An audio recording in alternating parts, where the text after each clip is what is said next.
Hello everyone, स्वागत है एक बार फिर से आप सभी साथियों का शिक्षा संकल्प के इस ऑनलाइन यूट्यूब प्लेटफॉर्म पर। कैसे हैं आप सभी साथी? आशा करते हैं कि आप लोग बहुत ही अच्छे होंगे, स्वस्थ होंगे। आप सभी जानते हैं डेली सुबह 11:30 बजे जीके जीएस की स्पेशल क्लास होती है जो कि बीएड एंट्रेंस एग्जाम 2026 के लिए महत्वपूर्ण है। आप किसी भी स्टेट से उस स्टेट के बीएड प्रवेश परीक्षा की तैयारी कर रहे हैं, सुबह 11:30 बजे इस क्लास को करना बिल्कुल मत भूलिएगा। साथियों, यहाँ पर सेलेक्टेड क्वेश्चन ही कवर किए जा रहे हैं जो परीक्षा के दृष्टिकोण से महत्वपूर्ण है। आइए शुरुआत करते हैं आज के इस स्पेशल सेशन की। साथियों, मैं फिर से आपसे एक बार कह रहा हूं कि यदि आप लोग डेली इन क्लासेस को अटेंड कर रहे हैं, आप लोग बहुत ही कंफर्टेबल फील करेंगे जीके जीएस सेगमेंट में, क्योंकि यहाँ पर जो क्वेश्चन का लेवल रखा जा रहा है बिल्कुल बीएड एंट्रेंस एग्जाम की तरह रखा जा रहा है। तो आइए शुरुआत कर लेते हैं बिना किसी देरी के। और आज के इस सेशन में पूरे 50 सवालों को कवर किया गया है। ठीक है, पहले हम लोग क्या करते थे दोस्तों, 40 सवाल कवर करते थे, लेकिन अब संख्या बढ़ा के जो है 50 कर दी गई है। आइए शुरू करते हैं। पहला क्वेश्चन देखें, सिंधु घाटी सभ्यता में किस धातु का प्रयोग जो है नहीं मिलता है? तांबा, कांसा, लोहा और आपका दिया है सोना। ये आपका साथियों मोस्ट इंपॉर्टेंट सवाल है जो परीक्षा के दृष्टिकोण से बहुत महत्वपूर्ण है। अगर बात करें साथियों हम लोग सिंधु घाटी सभ्यता की, तो यहाँ जो है किस धातु का प्रयोग किया जाता था? तांबा का भी प्रयोग होता था, कांसा का भी प्रयोग होता था और सोना भी यहाँ पर देखने को मिलता है, लेकिन साथियों लोहा जो है यहाँ पर देखने को नहीं मिलता है। इसलिए ऑप्शन नंबर 3 आपका यहाँ पर बिल्कुल करेक्ट आंसर है। अगला सवाल देखिएगा दोस्तों, महाजनपद काल में अतिरिक्त कर यानी जिसे बलि कहा जाता था, साथियों ध्यान रखिएगा, ये जो है किस पर लगाया जाता था? सैनिकों पर, किसानों पर, पशुपालकों पर, व्यापारियों पर। क्वेश्चन नंबर 2 का राइट आंसर क्या है? एक बार सभी साथी कोशिश करें। चलिएगा, महाजनपद काल में जो है अतिरिक्त कर यानी जिसे क्या कहा जाता था? बलि कहा जाता था। आपसे इस तरीके से भी सवाल साथियों पूछ सकता है कि महाजनपद काल में बलि नामक अतिरिक्त कर किस पर लगाया जाता था? आप कहोगे पशुपालकों पर। ऑप्शन नंबर 3 जो दिया है ये आपका बिल्कुल करेक्ट आंसर हो जाएगा। जो भी साथी ऑप्शन नंबर 3 पर गए हैं वो बिल्कुल यहां पर राइट है। अगला सवाल देखें सभी बच्चे, अशोक के शिलालेख किस लिपि में लिखे गए हैं? बताएं। देवनागरी, ब्राह्मी, खरोष्ठी और आपका दिया है नागरी। क्वेश्चन नंबर 3 मोस्ट इंपॉर्टेंट सवाल है, कई बार परीक्षा में पूछा गया है। बताएं, अशोक के शिलालेख साथियों किस लिपि में लिखे गए हैं? आप जानते होंगे साथियों ब्राह्मी लिपि में लिखे गए हैं। ऑप्शन नंबर 2 आपका बिल्कुल राइट आंसर हो जाएगा। अच्छा साथियों, अशोक के जो शिलालेख थे इनको पढ़ने का कार्य सबसे पहले किसके द्वारा किया गया था? ध्यान रखिएगा साथियों, जेम्स प्रिंसेप के द्वारा किया गया था। जेम्स प्रिंसेप के द्वारा। ठीक है, तो यहां पर 2 ऑप्शन आपका राइट है। ब्राह्मी लिपि में जो है ज्यादातर अशोक के जो शिलालेख थे लिखे गए थे। अगर बात करें साथियों हम लोग देवनागरी लिपि की, तो आप जानते होंगे जो हिंदी भाषा है यानी जो आपकी वर्तमान हिंदी है ये किस लिपि में लिखी जाती है? तो ये आपकी देवनागरी लिपि में लिखी जाती है। ठीक है साथियों, देवनागरी लिपि जो है ये आपका बाएं से दाएं की तरफ लिखी जाती है, और जो आप कह सकते हो ब्राह्मी जो लिपि है ये किस तरफ से लिखी जाती है? क्या आप बता सकते हो? ये साथियों ब्राह्मी लिपि भी आपका बाएं से दाएं की ओर लिखी जाती है, ध्यान रखिएगा। तो यहां पर जो भी साथी गए हैं ऑप्शन नंबर 2 पर वो बिल्कुल राइट है। अगला सवाल देखिएगा, ये रहा क्वेश्चन नंबर नेक्स्ट। तुर्कान ए चहलगानी किस शासक ने स्थापित किया था? इल्तुतमिश, बलबन, अलाउद्दीन खिलजी, कुतुबुद्दीन ऐबक। क्वेश्चन नंबर 4 का राइट आंसर क्या हो जाएगा? सभी प्यारे साथी आंसर देने का प्रयास करेंगे, बताएं। सभी साथी प्रयास करेंगे आंसर देने के लिए क्वेश्चन नंबर 4 का। तो जो भी साथी यहां पर जा रहे हैं ऑप्शन नंबर 1 पर वो बिल्कुल राइट हो जाएंगे। तुर्कान ए चहलगानी साथियों ये किस शासक के द्वारा स्थापित किया गया था? इल्तुतमिश के द्वारा। ए ऑप्शन आपका बिल्कुल करेक्ट आंसर है। अगला सवाल, किस मुगल शासक ने जो है जजिया कर समाप्त कर दिया था? अकबर, जहांगीर, शाहजहां, औरंगजेब। क्वेश्चन नंबर 5 का राइट आंसर क्या हो जाएगा? एक बार सभी साथी प्रयास करिएगा। चलिए साथियों ध्यान रखिए, 1564 में, कब? 1564 में जो है जजिया कर समाप्त कर दिया गया था। किसके द्वारा?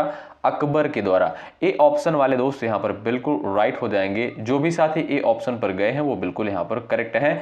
सवाल नंबर नेक्स्ट है, 1857 के विद्रोह की शुरुआत कहां से हुई थी? लालगंज, आगरा, मेरठ और आपका दिया है लखनऊ। मोस्ट इंपॉर्टेंट सवाल है परीक्षा के दृष्टिकोण से, सभी प्यारे साथी आंसर करेंगे। चलिए बताइएगा आपका करेक्ट आंसर क्या है। साथियों अगर हम बात करें 1857 के विद्रोह की, तो इसकी शुरुआत कब होती है? 10 मई 1857 को जो है इसकी शुरुआत कहां से होती है? उत्तर प्रदेश के मेरठ से। ऑप्शन नंबर थर्ड ऑप्शन बिल्कुल आपका यहां पर बिल्कुल राइट आंसर हो जाएगा। ध्यान रखें, नोट कर लीजिएगा, बहुत महत्वपूर्ण है। अगला सवाल ये रहा, भारतीय राष्ट्रीय कांग्रेस की स्थापना में मुख्य भूमिका जो है किसकी थी? ए ओ ह्यूम, दादा भाई नौरोजी, सुरेंद्र नाथ बनर्जी, बिपिन चंद्र पाल। क्वेश्चन नंबर 7 का आंसर करें। साथियों भारतीय राष्ट्रीय कांग्रेस से जो है हर साल परीक्षा में सवाल बनता है, तो आप सभी दोस्त आंसर करिएगा, ठीक है। चलिए, और साथियों मैं आपको बता दूं कि यहाँ पर जो क्वेश्चन कवर किए जा रहे हैं बिल्कुल परीक्षा के पेपर के पैटर्न के आधार पर ही यहाँ पर सवालों को तैयार किया जा रहा है। अच्छा, कुछ लोगों को लगता होगा कि ये सवाल जो है सिंपल है। साथियों मैं फिर से आपसे कह रहा हूँ कि जो आपकी परीक्षा होती है वो एक प्रवेश परीक्षा है, आप जानते हैं, एक बीएड एंट्रेंस एग्जाम है, ना कि कोई सरकारी नौकरी की परीक्षा होती है। तो जो एग्जाम में सवाल बनते हैं बहुत बेसिक लेवल के क्वेश्चन बनते हैं। आप लोग पिछले साल का पेपर उठाकर देखेंगे तो पाएंगे कि इसी पैटर्न पर सवाल पूछे गए हैं। अच्छा, बहुत सारे लोग आपको यूट्यूब पर मिलेंगे कि बहुत कठिन कठिन स्तर का सवाल करवाते हैं, लेकिन ऐसा क्वेश्चन साथियों पेपर में आता नहीं है। चलिए, तो भारतीय राष्ट्रीय कांग्रेस की स्थापना यहाँ पर अगर पूछा जाए कि इसमें जो है मुख्य भूमिका किसकी थी, तो यहाँ पर जो भी साथी जा रहे हैं ए ओ ह्यूम पर, वो बिल्कुल राइट हो जाएंगे। आप जानते होंगे साथियों, भारतीय राष्ट्रीय कांग्रेस की स्थापना जो है 28 दिसंबर 1885 को हुई थी। किसके द्वारा करी गई थी? ए ओ ह्यूम के द्वारा करी गई थी, ठीक है। और इसके साथियों प्रथम अध्यक्ष कौन थे? WC बनर्जी। कौन? WC बनर्जी, यानी व्योमेश चंद्र बनर्जी जो है इसके प्रथम अध्यक्ष थे। ये भी पॉइंट ध्यान रखिएगा, बहुत महत्वपूर्ण है। तो ए ऑप्शन आपका राइट आंसर है। अगला सवाल, चौरी चौरा घटना किस आंदोलन से जुड़ी हुई है? बताइए। क्वेश्चन नंबर 8 का आंसर क्या हो जाएगा? सभी साथी प्रयास करिएगा। चलिए, चौरी चौरा घटना जो है किस आंदोलन से जुड़ी हुई है? ध्यान रखें, सीधा सवाल आपसे पूछता है, आप कहिएगा असहयोग आंदोलन से जुड़ी हुई है। ऑप्शन नंबर ए बिल्कुल राइट आंसर हो जाएगा। साथियों चौरी चौरा की घटना कब हुई थी? ध्यान रखिएगा 1922 में। बहुत महत्वपूर्ण है, ध्यान रखें। तो ए ऑप्शन वाले साथी यहाँ पर बिल्कुल राइट हो जाएंगे। अगला सवाल देखें भाई, बंगाल विभाजन के समय बंगाल का गवर्नर जनरल कौन था? बताइए। क्वेश्चन नंबर 9 का आंसर करिए, कई बार एग्जाम में सवाल बना है। चलिएगा, बंगाल विभाजन के समय बंगाल का गवर्नर जनरल कौन था? साथियों अगर हम बात करें बंगाल विभाजन जो है कब हुआ था? 1905 में जो है बंगाल का विभाजन हुआ था। और बंगाल विभाजन वापस कब ले लिया गया था? 1911 में वापस ले लिया गया था। तो ध्यान रखिएगा साथियों, बंगाल विभाजन के समय जो है लॉर्ड कर्जन कौन था? ये गवर्नर जनरल था। ऑप्शन नंबर 3 वाले स्टूडेंट यहाँ पर बिल्कुल राइट है। अगला सवाल, भारत का सर्वाधिक गेहूं उत्पादक राज्य कौन सा है? बताएं। क्वेश्चन नंबर 10 का आंसर छाप दीजिए आप लोग, फटाफट आंसर दीजिएगा भाई। और लाइक की संख्या भाई आप लोग बढ़ाते चलो, बहुत मेहनत के साथ इस कंटेंट को तैयार किया जाता है आपके लिए। तो बात करें साथियों अगर हम भारत का जो सर्वाधिक गेहूं उत्पादक राज्य है वो है आपका प्यारा उत्तर प्रदेश। ऑप्शन नंबर 3 बिल्कुल राइट आंसर हो जाएगा साथियों। और अगर आपसे पूछा जाए कि 2011 की जनगणना के अनुसार सर्वाधिक जनसंख्या कहां पर निवास करती है, तो आप कहिएगा कि उत्तर प्रदेश में, ठीक है। और सर्वाधिक जो क्षेत्रफल वाला राज्य है वो है दोस्तों आपका राजस्थान। ये भी पॉइंट ध्यान रखें। अगला सवाल, कौन सी नदी जो है डेल्टा नहीं बनाती है? क्वेश्चन नंबर 11 का आंसर बताएं आप लोग। सही उत्तर क्या हो जाएगा? सभी प्यारे साथी आंसर करिएगा। चलिए, तो ध्यान रखें साथियों, ये भी आपका बड़ा इंपॉर्टेंट क्वेश्चन है, कई बार पूछा गया परीक्षा में और विभिन्न परीक्षाओं में ये सवाल आया हुआ है। कौन सी नदी डेल्टा नहीं बनाती है? तो वो है साथियों आपकी नर्मदा। कौन सी? नर्मदा जो है ये डेल्टा नहीं बनाती है। ऑप्शन नंबर 3 वाले स्टूडेंट यहाँ पर बिल्कुल राइट हो जाएंगे। भारत में अधिकतम तापमान का रिकॉर्ड जो है कहाँ पर दर्ज किया गया था? क्वेश्चन नंबर 12 का ऑप्शन यहाँ पर क्या हो जाएगा आंसर? ध्यान रखें साथियों, आपको ऑप्शंस के अकॉर्डिंग ही यहाँ पर आंसर देना है। चलिए, भारत में जो है अधिकतम तापमान कहाँ पर रिकॉर्ड किया गया था? तो वो है साथियों फलोदी। कहाँ? फलोदी में। ऑप्शन नंबर सी आपका राइट हो जाएगा। ये कहाँ पर है दोस्तों? ये आपका राजस्थान में है। कितना टेम्परेचर यहाँ पर रिकॉर्ड किया गया था? 51 डिग्री सेल्सियस। कब? 2016 में, ठीक है। ध्यान रखें, ऑप्शन नंबर 3 आपका राइट आंसर है। अगला सवाल देखें सभी बच्चे, मानसून भारत में किस कारण आता है? क्वेश्चन नंबर 13 का आंसर बताइएगा सभी दोस्त। भारत में मानसून जो है किस कारण से आता है? कोरियोलिस बल के कारण तापीय निम्नदाब पश्चिमी विक्षोभ एल नीनो के द्वारा। आपका राइट आंसर क्या है? अब जो भी साथी यहाँ पर बता रहे हैं तापीय निम्नदाब के कारण, वो बिल्कुल यहाँ पर राइट हो जाएंगे। ऑप्शन सेकंड बिल्कुल करेक्ट आंसर हो जाएगा। ठीक है भाई, चलिए दोस्तों आगे बढ़ते हैं। सवाल नंबर नेक्स्ट है, बलुआ पत्थर चूना पत्थर का निर्माण किससे होता है? बताइए, सभी लोग फटाफट आंसर दीजिएगा। क्वेश्चन नंबर 14 का मोस्ट इंपॉर्टेंट क्वेश्चन है। चलिए आंसर करिए फटाफट। बलुआ पत्थर चूना पत्थर का निर्माण जो है किससे होता है? अब जो भी साथी यहाँ पर गए हैं ऑप्शन नंबर ए पर, वो बिल्कुल राइट हो जाएंगे। अवसादी चट्टान, ए ऑप्शन वाले दोस्त यहाँ पर बिल्कुल राइट हो जाएंगे, ध्यान रखें। अगला सवाल, भारत की सर्वाधिक लंबी समुद्री सीमा किस राज्य की है? क्वेश्चन नंबर 15 का आंसर बताएं।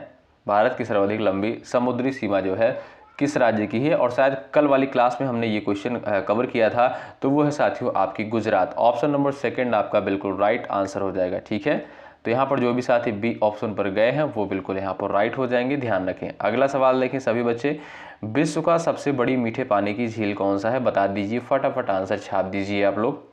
चलिए, विश्व की सबसे बड़ी मीठे पानी की झील का नाम बताइए। सभी साथियों का आंसर आना चाहिए। बैकाल है, सुपीरियर है, कैस्पियन है, और आपका दिया है विक्टोरिया। यहाँ पर विक्टोरिया, माफ करिएगा, बैक्टीरिया नहीं होगा भाई, विक्टोरिया होगा। ठीक है, चलिए क्वेश्चन नंबर 16 का राइट आंसर क्या हो जाएगा? तो यहाँ पर जो भी साथी जा रहे हैं बैकाल पर, वो बिल्कुल राइट हो जाएंगे।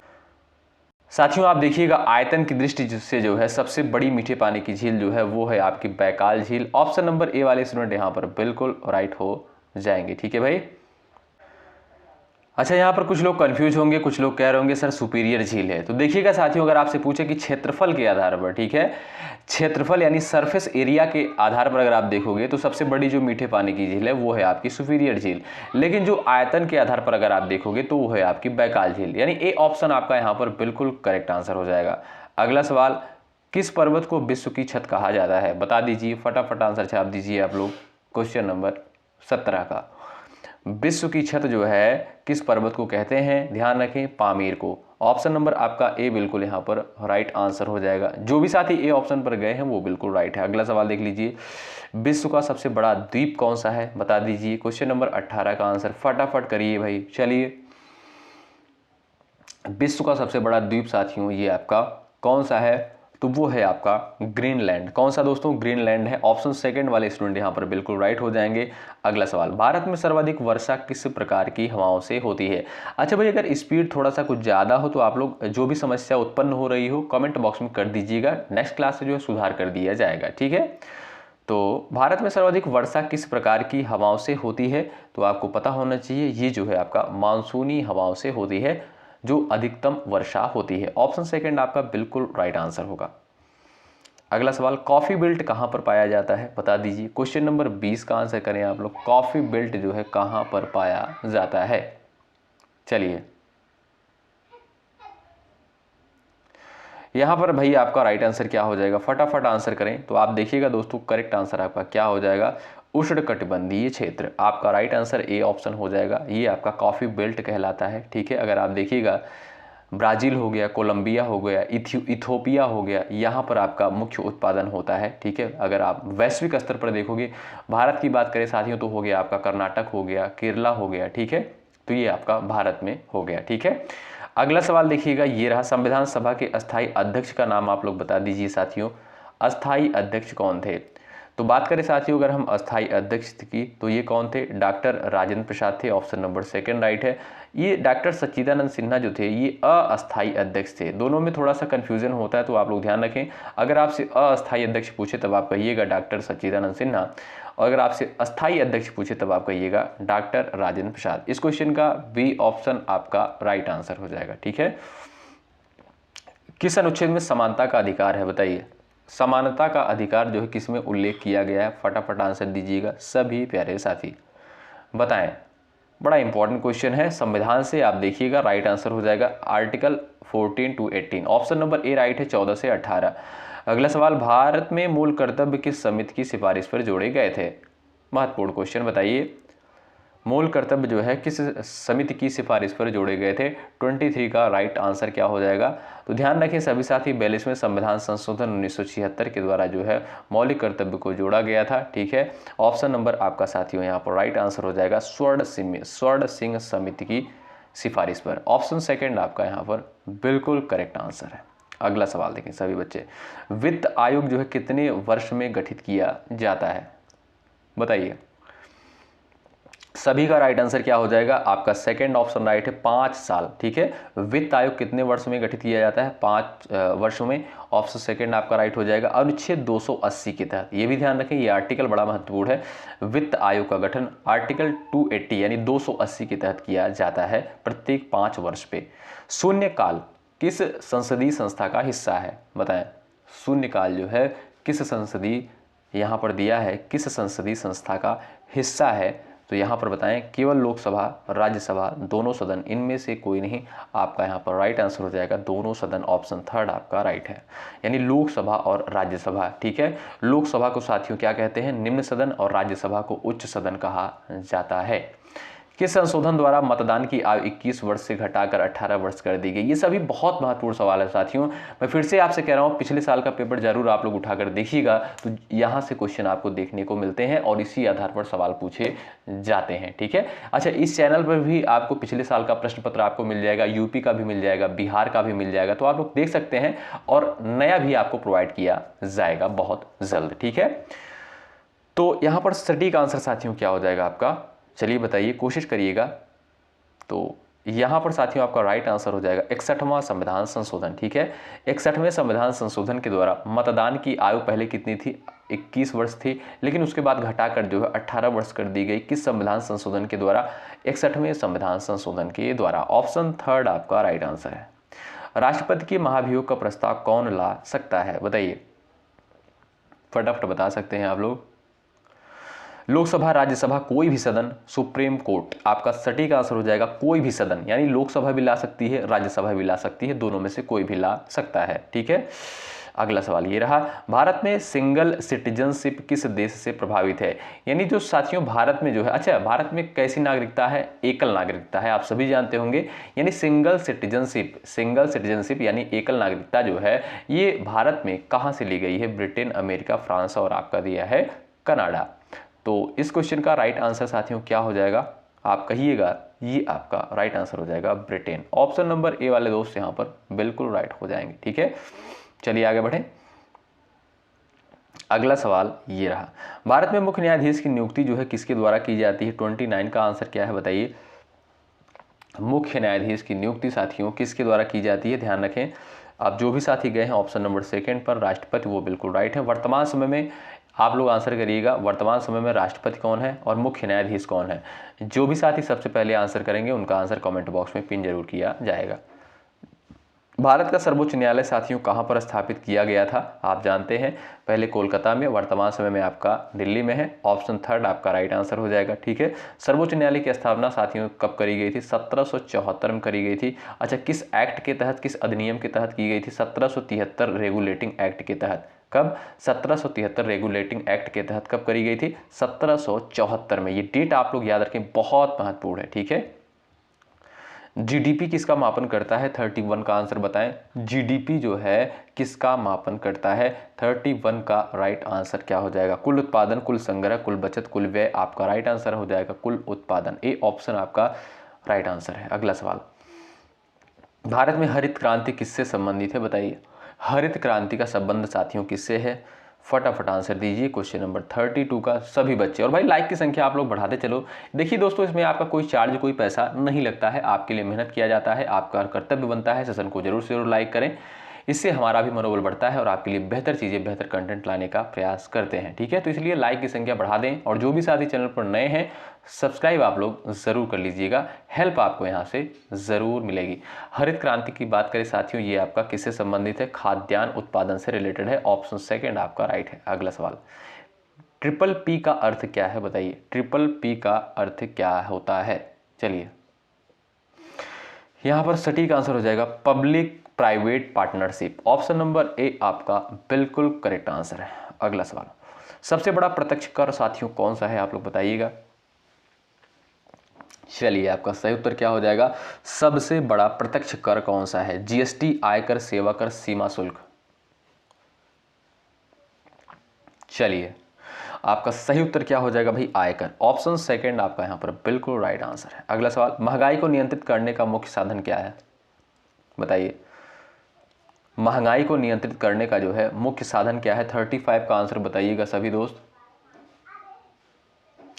महंगाई को नियंत्रित करने का जो मुख्य साधन है, मुद्रा आपूर्ति बढ़ाना, ब्याज दर बढ़ाना, आयकर घटाना, सरकारी खर्च बढ़ाना। चलिए, तो यहां पर जो भी साथी जा रहे हैं ब्याज दरों को बढ़ाना, यानी ऑप्शन नंबर बी पर जो जा रहे हैं वो बिल्कुल यहां पर राइट है। अगला सवाल, कौन सा विटामिन रक्त का थक्का बनने में सहायक होता है? बताइए, रक्त का थक्का बनने में जो है कौन सा जो विटामिन होता है वो सहायक होता है? तो वो है साथियों आपका विटामिन के। कौन सा? विटामिन के। तो यहां पर आपका ऑप्शन थर्ड बिल्कुल राइट आंसर हो जाएगा। अगला सवाल ये रहा, प्रकाश वर्ष साथियों क्या मापता है? गति, समय, दूरी, ऊर्जा। बिल्कुल सिंपल सा क्वेश्चन है। अब इससे ज्यादा बेसिक क्वेश्चन और क्या हो सकता है? क्यों भाई? तो आप देखिएगा, जो दूरी है बिल्कुल राइट आंसर है। प्रकाश वर्ष साथियों क्या मापता है? दूरी। अगला सवाल, कोशिका का पावर हाउस किसे कहते हैं? बता दीजिए, कोशिका का पावर हाउस किसे कहा जाता है? आप देखिएगा तो यहां पर माइटोकॉन्ड्रिया को। क्या दोस्तों? ऑप्शन बी करेक्ट है। बड़ा इंपॉर्टेंट सवाल है। कोशिका का पावर हाउस जो है माइटोकॉन्ड्रिया को कहा जाता है। ऑप्शन सेकंड राइट हो जाएगा। अगला सवाल, मानव शरीर की सबसे लंबी हड्डी साथियों कौन सी होती है? फीमर, रेडियस, ह्यूमरस और आपका दिया है टीबिया। चलिए बताइए, फटाफट आंसर करिएगा। तो आप देखेंगे साथियों, जो सबसे बड़ी हड्डी होती है वो होती है आपकी फीमर, और ये आपकी जांघ की हड्डी होती है। ठीक है। और बात करें साथियों सबसे छोटी हड्डी कौन सी होती है? तो वो है आपकी स्टेपीज। क्या नाम है? स्टेपीज जो है ये आपकी सबसे छोटी हड्डी होती है, और ये आपकी कान की हड्डी होती है, यानी कर्ण की हड्डी होती है। ठीक है। अगला सवाल देखें, सबसे हल्की गैस इसमें से कौन सी है? Oxygen, nitrogen, helium, hydrogen. बताएं। चलिएगा, सबसे हल्की गैस साथियों इसमें कौन सा है? तो आप लोग बता दीजिए।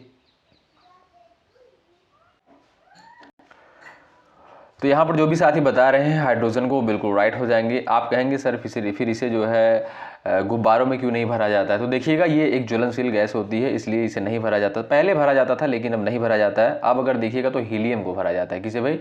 हीलियम को भरा जाता है। तो यानी डी ऑप्शन आपका यहाँ पर बिल्कुल करेक्ट आंसर है। ठीक है भाई। चलिए, अगर बात करें साथियों वायुमंडल में जो है ऑक्सीजन का परसेंटेज कितना है? 21% है। और सबसे अधिक गैस कौन सी पाई जाती है वायुमंडल में? तो आप कहिएगा नाइट्रोजन। कितना परसेंट? 78% पाई जाती है। और बात करें कार्बन डाइऑक्साइड की कितना परसेंट पाई जाती है? 0.03% जो है ये आपका वायुमंडल में पाई जाती है कार्बन डाइऑक्साइड। अगला सवाल, पृथ्वी व वायुमंडल में सर्वाधिक गैस कौन सी है? अभी साथियों हमने आपको बता दिया है, नाइट्रोजन कितना? 78%। याद रखिए, बहुत महत्वपूर्ण है। ठीक है। और इस कार्बन डाइऑक्साइड भी याद रखिएगा, ये 0.03% है, बहुत महत्वपूर्ण ये भी है। किस धातु को क्लिक सिल्वर कहा जाता है? बताएं।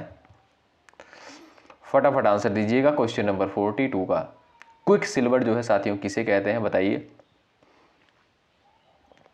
चलिए, आपका सही आंसर क्या हो जाएगा साथियों? वो है आपका मरकरी, यानी पारा। ठीक है।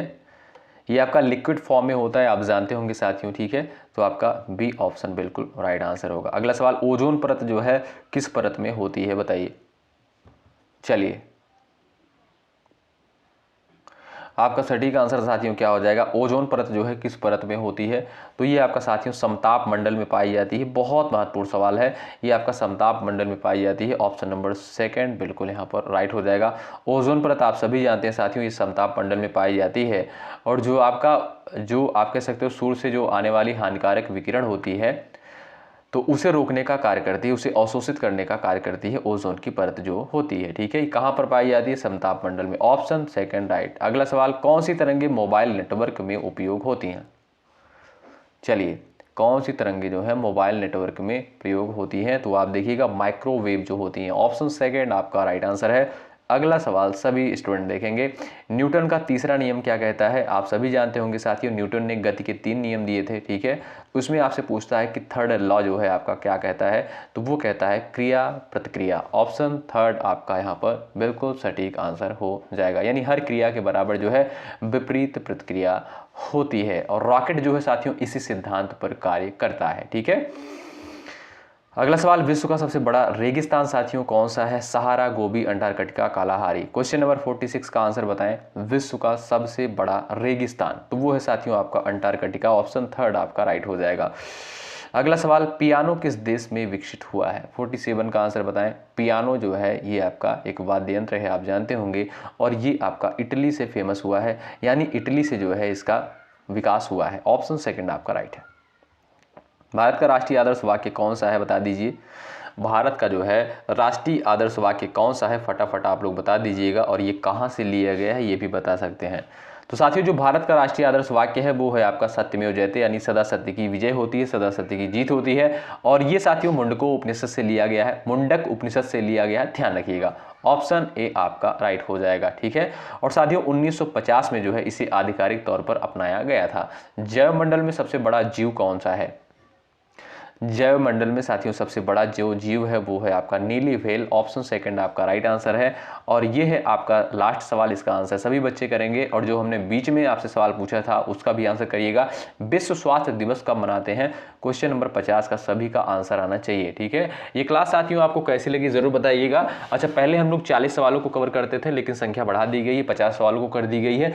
क्या 50 सवाल ही प्रोवाइड किए जाएं या इसको घटाकर 40 कर दिए जाएं? अभी एक बार कॉमेंट बॉक्स में आप लोग हमें जरूर बताइएगा, ठीक है। आशा करता हूं कि ये क्लास आपको बहुत बेहतरीन लगी होगी। ये क्लास कैसी लगी जरूर बताएं।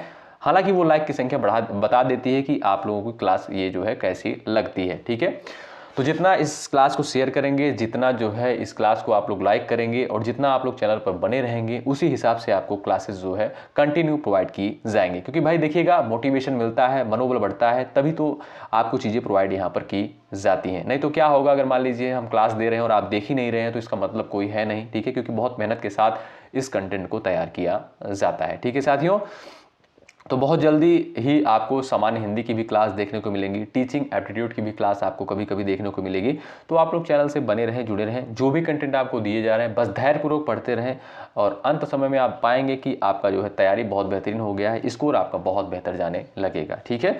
चलिए मिलते हैं आपसे अगली क्लास में, तब तक के लिए जय हिंद, जय भारत।